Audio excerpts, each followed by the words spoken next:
Hello, welcome to the Queen of Hearts. Thank you for joining me today for this video where I'm going to discuss a bit about medical astrology. I'm going to start to give you some ideas about the constitution in the birth chart and how we can assess constitutional factors using the natal chart. Now, there are quite a few points involved in this. I'm going to just go slowly. And you can obviously get a pretty good idea reflecting on your life to now. Some people don't necessarily need a birth chart to say that they've had a hard time with health matters. But there are a lot of factors involved, and sometimes there'll be conflicting messages in the chart. So we could have some things that sort of infer like low vitality, but then we could have other things that are placed in good places that kind of make up for those things. So there's lots to be taken into account, which I'll share with you today. Now, I did do a short form version of this on my Instagram page. If you just want the key points, then you don't want to listen to the rest, which is at Queen of Hearts Astrology _. Now, this video is just going to be a relaxed conversation. I've got Mercury in Capricorn, so I do not like rushing my way through things. And the Instagram 90-second thing kind of fries my brain a bit. So yeah, let's talk about the constitution. So firstly, I enjoy doing medical astrology because I find it really supports my practice as a Chinese medicine practitioner. Medical astrology gives me a lot of additional information and it helps to validate my inquiry, whether I'm feeling a pulse, like we feel the radial artery in Chinese medicine as a diagnostic tool to understand about vitality. Now, when I look at the birth chart before I see or meet with someone, the birth chart will inform me as well of what we're working with. So the first thing I look at when I'm looking at the birth chart of someone is I look at the ascendant. Now, the ascendant is calculated based on the time and place of birth. It is very specific for the individual. Now, that moment of birth, we have a zodiac sign rising on the eastern horizon, hence why it's called the rising sign. And that sign is going to be very important in understanding this constitution. So effectively, the person is being born into this zodiacal sign. So it's kind of pretty exciting. This is the sign you're being incarnated into. Okay, so spirit meets matter, and that is the point of the ascendant. So the ascendant speaks to both the physical body, okay, the physical vitality, as well as the spirit, okay, the what we would refer to as the Shen in Chinese medicine. So there's a combination of inheritance from our family in the form of DNA, in the form of what we would call essence or Jing in Chinese medicine, and then the Shen factor, which is the spirit factor. Okay, so these fuse together, and then we have a unique individual. And so this constitution can be understood by looking at the sign that is rising. Okay, to see, okay, what does this person need to fulfill their destiny? What kind of vitality does this person have? What kind of activities might this person like to do? What activities can support the health of this person, physically, mentally, emotionally, psychologically? So someone who's got, say, let's use, for example, a Saturn ruled sign. So say we look at the rising sign, it is Capricorn. Okay, Capricorn is ruled by the planet Saturn. So we're going to look at the ruling planet of our rising sign. And we're going to say, all right, what is that planet about? Now, Saturn is a cold, dry planet. Okay, Capricorn is an earth sign. And it's also cold and dry by nature because earth signs are cold and dry. Capricorn is a feminine sign. So the way we start to understand what this constitution is like, to understand what this person's like, because the ascendant speaks strongly about the individual, we will break down all these little facets and we'll weave it all together into an analysis. Okay, so we understand that this is a Saturn ruled person. So for this person to be vital, for this person to be, healthy for them, they will do well if they can lean into Saturn-like things. Okay, this could mean they need to have a routine. They need to have a goal. Perhaps there's some sort of essence of ambition or motivation. Like Capricorn is a ambitious sign. Like they want to be climbing that mountain. So if this person is feeling lackluster, if this person hasn't got any goals, then it's likely that their vitality is going to suffer too. And because of that direct connection between the body, the mind, the spirit, and the physical, like this whole thing, if the spirit's off or the heart's off, then the physical body's going to suffer too, because there's this body-mind connection. So we've got to understand what sign is rising. What is the ruling planet of that sign? Because that planet is going to describe what this person needs to be leaning into to support their constitution. Okay. Do we have a Venusian person? Do we have someone who's got, say, Taurus rising or Libra rising? If this is the case, they're going to benefit from Venusian-like things. So they might need to be out and about sort of socializing, especially the Libra rising. That's going to really nourish their spirit. It's going to really help them to feel more connected to themselves, right? They could be an artistic component here. They might be an artist. They could be a photographer. They might be a writer. They might be, interested in, the fashion industry, whatever it is. But for them to light up and for them to be healthy, they need to be like delving into that Venusian stuff. Okay, so start to unpack it. Look at what the sign is. Look at what the ruler is. If you've got Pisces rising, the ruler is going to be Jupiter, as is if you've got Sagittarius rising. So again, this is going to suggest that you need to connect to meaning. You need to be able to go with the flow and have change, have the ability to adapt the plan, okay, for you to feel alive and for you to feel vital. You might want to be traveling. You might want to be exploring. If the plan suddenly becomes really, really fixed and static, as both of these signs are mutable in nature, that's going to affect their vitality. You see, so to be in accordance with the nature of the sign of the ascendant is going to help support the constitution and vitality. Now, to assess the constitution further, we need to look at the conditions of the first house. So we know that the ascendant, depending on the house system, either marks the cusp of the first house or it's within the first house in whole sign house system. Okay.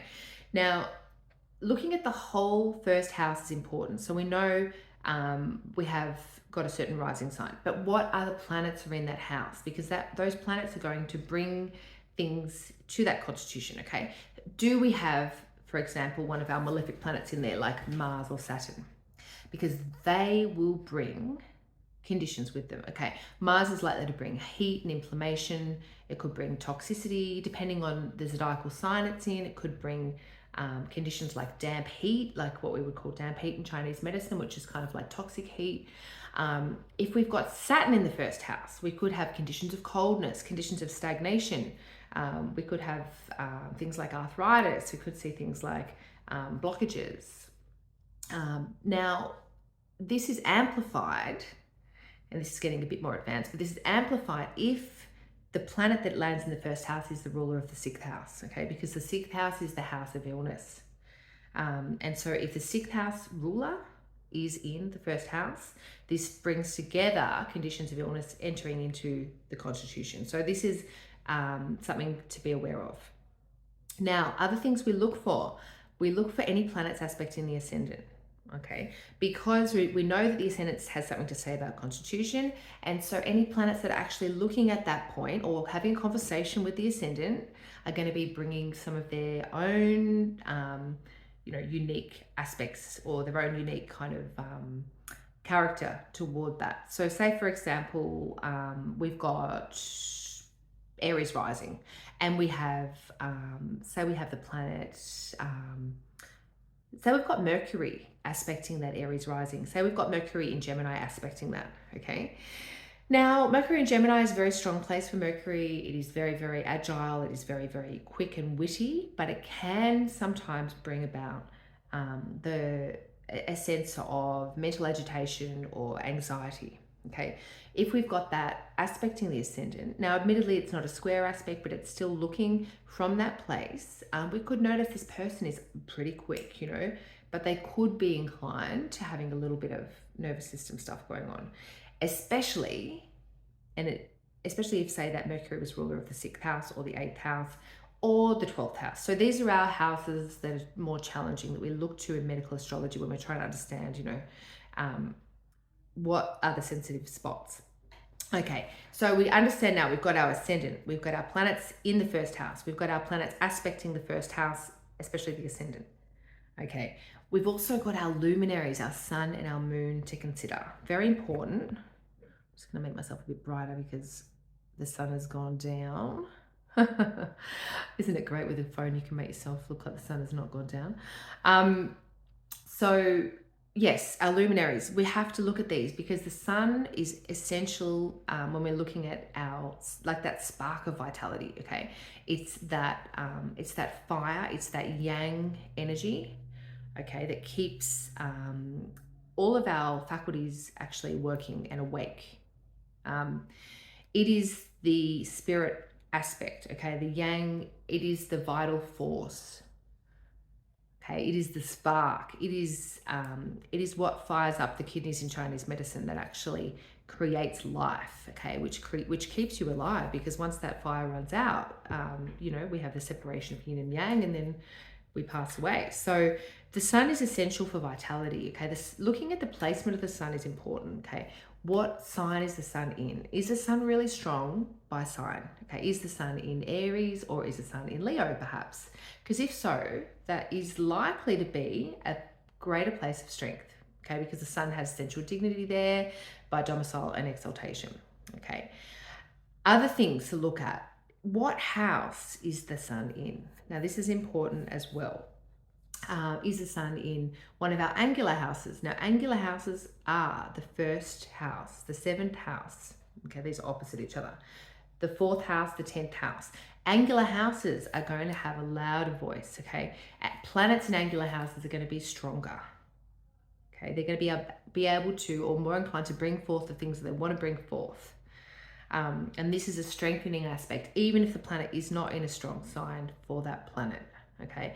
Now, if the planet is not in an angular house, if it's in a cadent house, okay, so cadent houses include the 6th house, the 12th house, they're the most challenging cadent houses, okay? We also have our 9th house and our 3rd house, but the 6 and 12 form our kind of disease axis, okay? So if we've got our sun in there, then, looking at that on its own, we could think, all right, this person could be inclined to having some kind of health conditions, whether it be physical health, which tends to connect more with the 6th house, or, factors affecting the mental health, or conditions sort of imposed on them by themselves, by their own actions, as the self house is the 8th, so let me try that again. The 12th house is the house of self-undoing, or self-sabotage. So, when the sun is in there, then perhaps the person is not necessarily looking after themselves. Maybe there's bad habits and things like that. Okay, now the other thing to look at is the placement of the moon. Now the moon is directly connected to the embodiment of life. Okay, the moon is the physical body, whereas the sun is the spirit. The sun is the part that animates that physical body. Okay, so they work together as yin and yang. So the yin being the moon and the yang being the sun. Now we need to look at the moon because the moon is essential. It's so important in astrology. Because it shows the passage of life. Okay, what comes next, because the moon is the fastest celestial body, it's moving. And so when we look at the birth chart and we look at the moon, we want to see what sign is that moon in. Okay, again, we're going to run it through our dignity score. Okay, we're going to start to look at what is the zodiacal sign of the moon. Okay, is it in a sign where the moon feels comfortable, or is it in a sign perhaps where it is not comfortable? So perhaps it's in a sign of its fall, like Scorpio. Perhaps it's in its detriment, in Capricorn.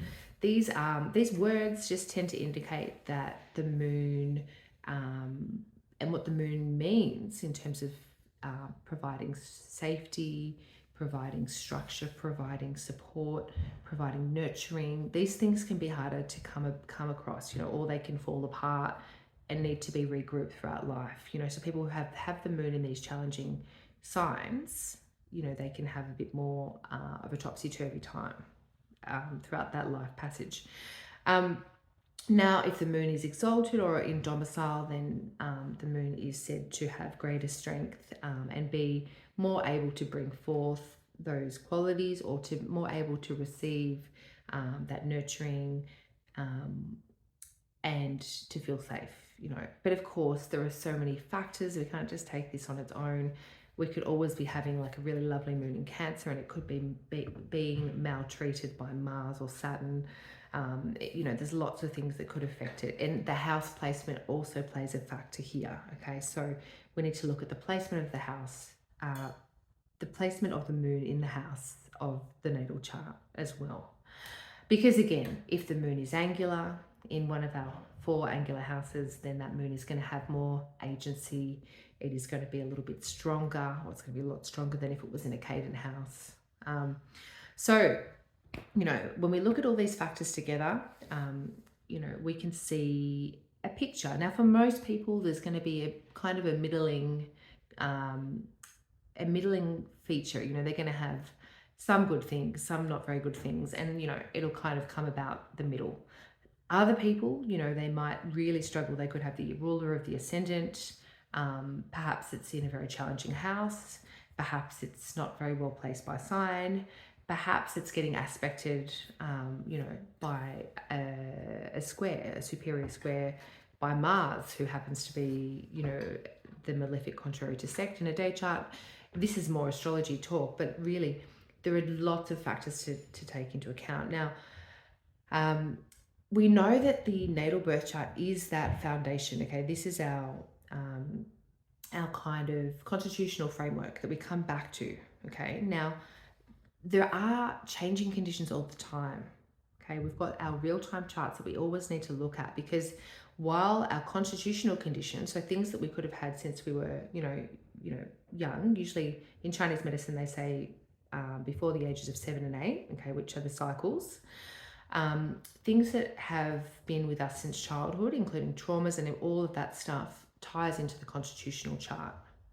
But when we have new conditions cropping up, like acute conditions or conditions that become chronic throughout our life, then these are better assessed by looking at more real-time techniques.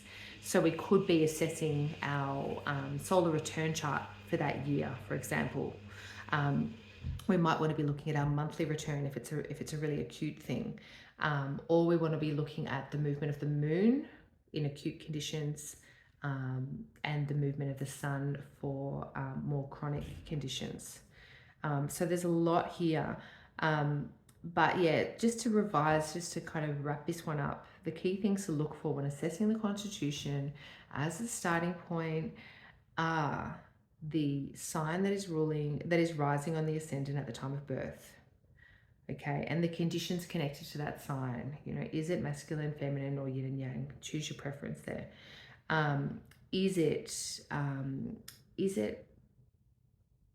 Who is the ruler of it? Okay, what planet is ruling the ascendant? You can look at the temperament or the temperature of that planet. Okay, both the ascendant and the planet. So, say we'll go back to our example of Capricorn. Capricorn is an earth sign. It's cold and dry.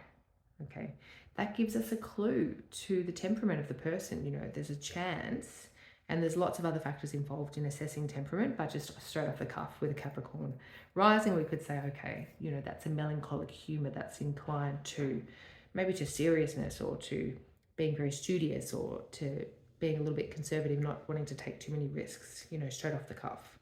But when we assess temperament, that's a whole other video, because there's lots more to take into account before we can say for sure, that that's that type of humor. Now we look at the planet that rules it. Okay, we know that Capricorn is ruled by Saturn. Where is Saturn? What house is it in? What condition is it in by sign? Is Saturn in its home sign in Capricorn, where it's able to do Saturn-like things with a lot of strength, it's that real boss chart kind of vibe? Or is Saturn struggling in Aries or something like that?